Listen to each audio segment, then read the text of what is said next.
കുറേയേറെ കാലമായിട്ട് കാണാൻ കാത്തിരുന്ന കാഴ്ചയാണല്ലേ? തീർച്ചയായിട്ടും. എന്താ ഒരു പ്രതീക്ഷ? ഇല്ല, നല്ല പ്രതീക്ഷയാണ്. നല്ല നിലപാടുള്ള ഒരു വ്യക്തിയാണ് വി ഡി സതീശൻ. എനിക്ക് തോന്നുന്നു നിങ്ങളുടെ ജീവിതത്തിലെ ഏറ്റവും വലിയ സന്തോഷമുള്ള ദിവസമാണല്ലേ? തീർച്ചയായിട്ടും. ഞങ്ങൾ ഏകദേശം ഒരു 10 വർഷത്തോളമായി നമ്മൾ പ്രതിപക്ഷത്തിരിക്കാൻ വേണ്ടിയിട്ട്. അതുപോലെ തന്നെ കേന്ദ്രത്തിൽ നമ്മളില്ല. പ്രവർത്തകരെല്ലാം ഒരു വൈകാരികമായ ഒരു ഇതുണ്ട്. എവിടുന്നാ വരുന്നേ?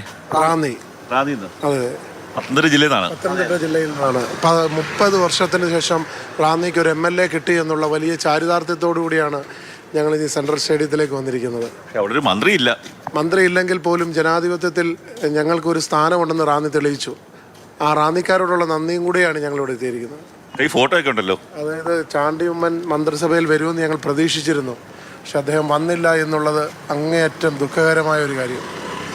അത് തന്നെയാണ് ഉമ്മൻചാണ്ടിയുടെയും അദ്ദേഹത്തിന്റെ മകൻ ചാണ്ടി ഉമ്മന്റെയും ഫോട്ടോയൊക്കെ ആയി ഓരോ പ്രവർത്തനം വന്നിരിക്കുകയാണ്. എവിടെയാ വരുന്നേ? രാവിലെ പോകുന്നു. മുനിസിപ്പാലിറ്റിയുടെ കൗൺസിലറാണ്. 14ാം വാർഡ് കൗൺസിലറാണ്. 10 വർഷമായിട്ട് കാത്തിരുന്ന ദിവസമാണ്. അതെ തീർച്ചയായിട്ടും സന്തോഷം. 6 മണിയായിട്ടേ ഉള്ളൂ. എങ്കിൽ പോലും ആർട്ടിക്കൽ നടക്കമുള്ള ആൾക്കാർ, നഗരസഭ കൗൺസിലർ അടക്കമുള്ള ആൾക്കാർ ഇവിടേക്ക് എത്തി. എത്രയും വേഗം അകത്തേക്ക് കയറി. കാര്യം ഒട്ടേറെ VIP ഉണ്ട്. രാഹുൽ ഗാന്ധിയുണ്ട്, പ്രിയങ്ക ഗാന്ധിയുണ്ട്, കർണാടക മുഖ്യമന്ത്രി, ഉപമുഖ്യമന്ത്രി, അതുപോലെ തന്നെ തെലങ്കാന മുഖ്യമന്ത്രി, അവിടുത്തെ മന്ത്രിമാരടക്കമുള്ള ആൾക്കാരുണ്ട്, ഹിമാചൽ പ്രദേശിലെ മുഖ്യമന്ത്രി ഉണ്ട്. അവരെയൊക്കെ തന്നെ VIP ആൾക്കാരൊക്കെ തന്നെ ഉണ്ട്. അവരുടെ ഒരു വരുന്നത് സാഹചര്യം വിലയിരുത്തിക്കൊണ്ട് പ്രവർത്തകരെ എത്തുന്ന ആൾക്കാരെ അണികളെയൊക്കെ തന്നെ നേരത്തെ തന്നെ അകത്തേക്ക് കയറ്റാൻ വേണ്ടിയുള്ള ക്രമീകരണമാണ്. 7 മണിയോട് കൂടിയാണ് സെൻട്രൽ സ്റ്റേഡിയത്തിലേക്ക് ഓരോ പ്രവർത്തകരെയും കയറ്റിവിടുന്നത്.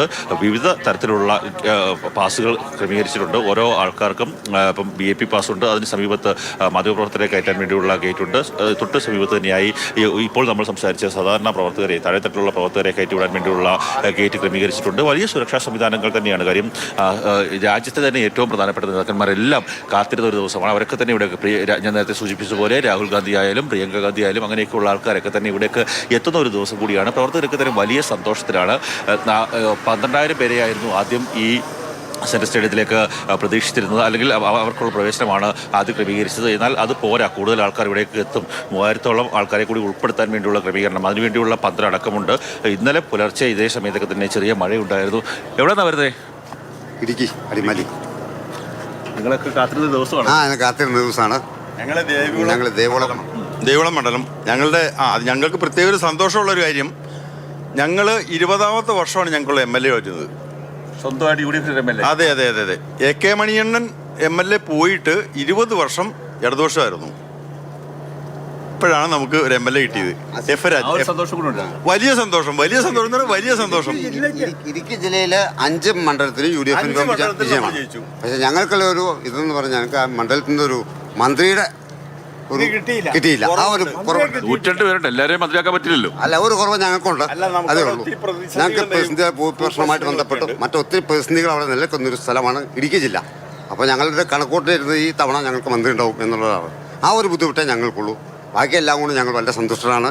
നല്ല രീതിയിലുള്ള ടീം UDFന്റെ ഭരണം, അതായത് നല്ലൊരു റവന്യൂ മന്ത്രി വന്നാൽ പരിഹരിക്കാവുന്ന വിഷയങ്ങളേ ഉള്ളൂ എന്നാണ് ഞങ്ങൾ കണക്കൂട്ടിലിരിക്കുന്നു. ഓക്കെ, അത് തന്നെയാണ് പുതിയ കണ്ടല്ലേ. എല്ലാവരും ഓരോ പ്രതീക്ഷയിലാണ്. ഇടുക്കിയിൽ നിന്നൊക്കെ വന്ന ആൾക്കാർ. ഞാൻ ഇന്നലെ രാവിലെ KPC ആസ്ഥാനത്ത് നിൽക്കുന്ന സമയത്ത് പാലക്കാട് നിന്ന് വന്ന ഒരു വ്യക്തിയോട് സംസാരിക്കുകയുണ്ടായി. അദ്ദേഹം പറഞ്ഞത് കെ മുരളീധരൻ ആദ്യമായി നേതാവായത് എൻ്റെ പറമ്പിൽ നടന്ന ഒരു പരിപാടിയിലാണ്. അന്ന് അദ്ദേഹം കോഴിക്കോട് സേവാദളിൻ്റെ ജില്ലാ ചെയർമാനായി മാറിയത്. അതിനുശേഷമാണ് കെ മുരളീധരൻ്റെ ഒരു വലിയൊരു മുന്നേറ്റം അല്ലെങ്കിൽ നേതാവ് എന്ന നിലയിലേക്കുള്ള വളർച്ച ഉണ്ടായത്. അത് കാണാൻ വേണ്ടി, ഇപ്പോൾ മന്ത്രിയാകുമ്പോൾ അത് കാണാൻ വേണ്ടി എത്തിയതാണ് എന്നൊക്കെ പറഞ്ഞുകൊണ്ട് പല ആൾക്കാരും മുദ്രാവാക്യം വിളിക്കുന്നതൊക്കെ നമുക്ക് കാണാൻ സാധിക്കുമായിരുന്നു. അവരുടെയൊക്കെ തന്നെ UDF പ്രവർത്തകരുടെയൊക്കെ തന്നെ വലിയ സന്തോഷകരമായിട്ടുള്ളൊരു ദിവസമാണ് ഇന്ന്